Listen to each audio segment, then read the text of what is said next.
Meus amigos, muito boa tarde a todos vocês, saudações rubro-negras a todos. Muito obrigado a você aí, companheiro rubro-negro e anti-rubro-negro, em especial ao companheiro rubro-negro. Hoje, só alegria, domingo. Estou eu aqui em Areal ainda, na cidade mais linda do mundo, exatamente aqui no campo do ECA. Isso aí, grandes jogadores já foram revelados aqui. E se vocês estão ouvindo o barulho, exatamente ao lado também, onde a rapaziada faz as suas manobras de moto.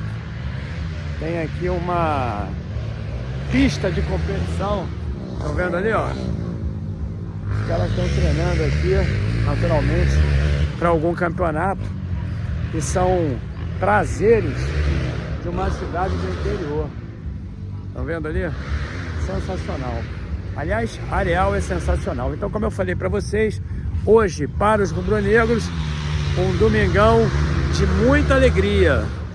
Porém, para os anti-rubro-negros, de muita tristeza, em função, eu sei disso, em função dos resultados que aconteceram ontem. Ou seja, o Flamengo ganhando do Sport e o Palmeiras perdendo para o Santos. O glorioso Santos, que cá entre nós não merece, independente da vitória sobre o Palmeiras, não merece, pela sua grandeza, cair novamente para a segunda divisão. Deveria nem ter caído a primeira vez. O Santos deveria ser o concurso, sempre protegido de rebaixamentos em função de toda a história que esse clube ajudou a realizar aqui no Brasil e no mundo. Bom, Flamengo então líder com 3 pontos de vantagem. Gil, já está definido o campeonato? Não, muito distante disso.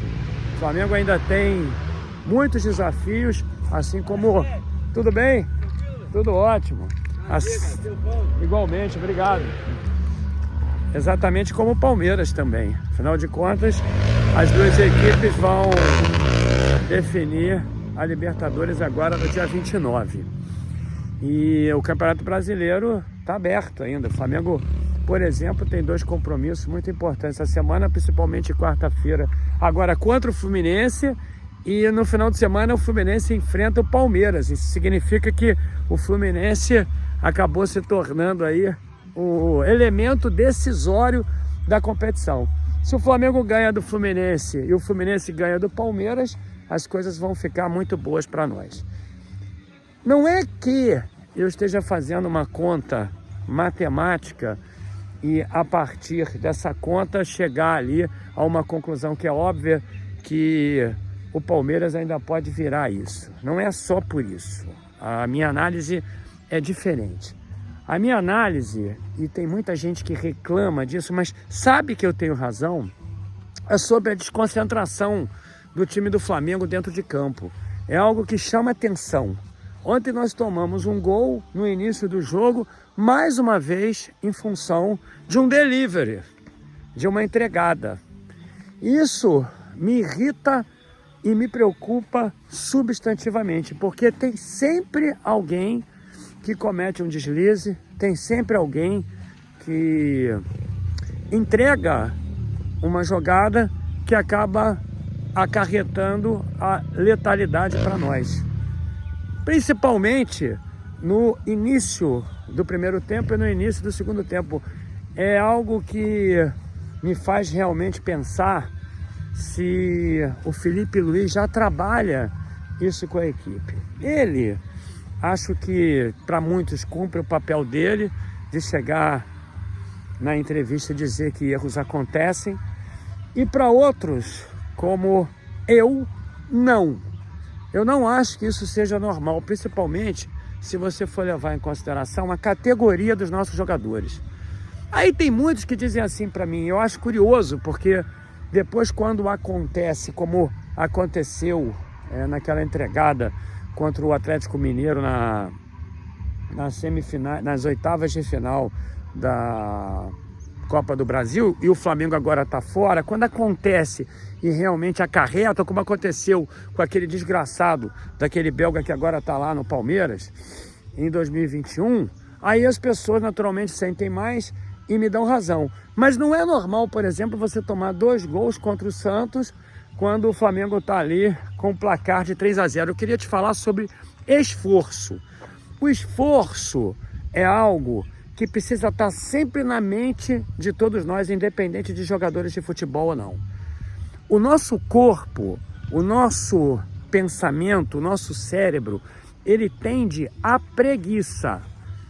Tendemos a ser preguiçosos. Você quer ver uma coisa? Instintivamente, quando você está num shopping center e você tem uma escada do lado e você tem ali uma escada rolante, o nosso pensamento, ele se remete imediatamente para algo que seja mais fácil, que é a escada rolante, independente de você estar precisando fazer exercícios ou não para poder subir. Vocês estão entendendo? Então, o nosso cérebro, instintivamente, ele trabalha para que nós façamos menos esforço.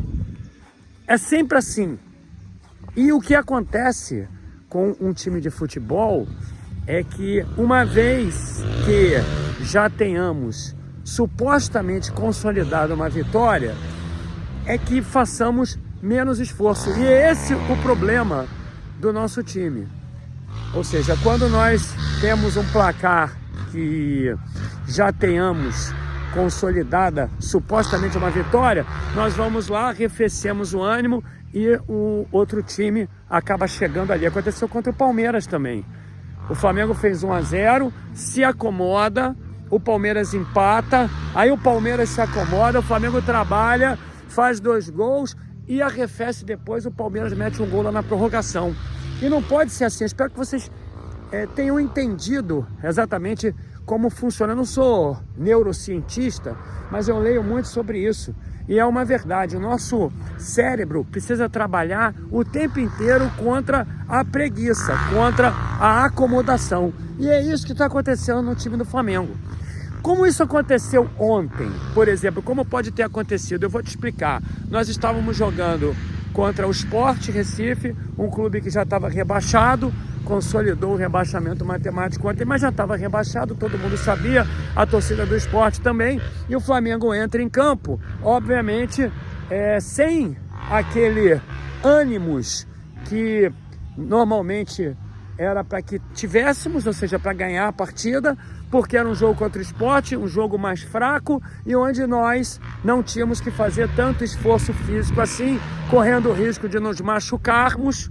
Estou pensando aqui na mentalidade dos jogadores e a partir daí ficar de fora de partidas mais importantes. É isso que acontece, principalmente antes dessa Libertadores. Ninguém quer se machucar, todo mundo quer disputar a final da Libertadores. Então você entra no jogo contra o Sport e quando você chega lá, você não é incisivo o suficiente a ponto de nos concentrarmos e não tomarmos o gol daquele. Isso não pode acontecer.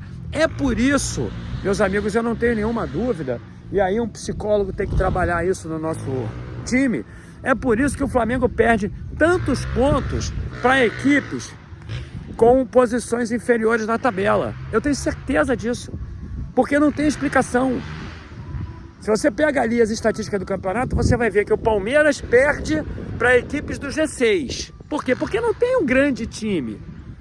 E o Flamengo não. O Flamengo ganha, inclusive ganhou do Palmeiras por 2 vezes. Por quê? Porque aí nesses jogos se concentra. Mas quando vai jogar lá embaixo, o Palmeiras ganha de todo mundo, porque o Palmeiras está ali concentrado. E o time do Flamengo arrefece o ânimo e acaba perdendo pontos que são essenciais. Se você for parar para pensar, os pontos que o Flamengo perdeu e que o Palmeiras não perdeu, já era para que nós estivéssemos com a faixa no peito. Esse é o problema do nosso time. O nosso time se acomoda em alguns momentos, se desconcentra, porque deixa com que a preguiça natural de todo ser humano tome conta e aí agindo em detrimento do resultado final da partida. O Flamengo perdeu vários pontos assim. Então é uma conversa que, como eu falei, não emana de um neurocientista, mas de um homem que lê muito sobre isso e que talvez tenha ali uma linha de raciocínio, a minha, que seja mais correta e que precisa ser trabalhada, principalmente nessa reta final. Veja bem, eu não estou falando mal individualmente de nenhum jogador, eu não estou falando mal muito menos do Flamengo, mas estatísticas e fatos me fazem crer que eu tenha razão. Principalmente quando você analisa, como eu disse, os fatos, né? Como ontem, por exemplo, aquela entregada de novo contra o Sport, e quando você analisa alguns resultados contra equipes que tenham posições mais baixas na tabela, e principalmente alguns gols que o Flamengo toma quando já se acomodou e entende erroneamente que esse resultado já estaria consolidado, como aconteceu contra o Santos. Mais 5 minutos ali o Santos empatava, porque o Flamengo estava completamente atordoado dentro do campo com o que estava acontecendo, com o resultado já garantido, não é? Então, queria que vocês aqui entendessem o meu raciocínio, queria que vocês o fizessem com a humildade que eu exatamente lhes proponho, essa reflexão. Ninguém tem razão, não estou certo de nada, mas é uma linha de raciocínio que me parece ser assim muito interessante para que nós discutamos. E aí eu queria pedir a você para deixar o like nesse vídeo, se inscrever no canal e deixar o teu comentário, porque eu vou ler. Seria muita falta de respeito da minha parte não lê-los. Eu leio todos os comentários, viu? Então, comente aí sobre a minha reflexão. Mais tarde, hoje, domingo, tem uma live e vamos aproveitar o domingo, porque os resultados de ontem nos permitiram essa tranquilidade, nos permitiram não pensarmos muito para frente, deixando para que a atenção tome conta de nós novamente na quarta-feira contra o Fluminense. Bom domingo a todos, diretamente aqui de Areal, do glorioso campo do ECA, um lugar lindíssimo. Imagina só tu jogar futebol aqui nesse campo, rodeado de árvores, no ambiente bucólico. Você precisa ver o ar que eu tô respirando aqui. Vou até aproveitar ali e tomar uma cervejinha com os amigos que me reconheceram aqui, que estão ali bebendo um pouquinho. Tá bom? Saudações, mulher, até mais tarde tem live, hein? Grande abraço!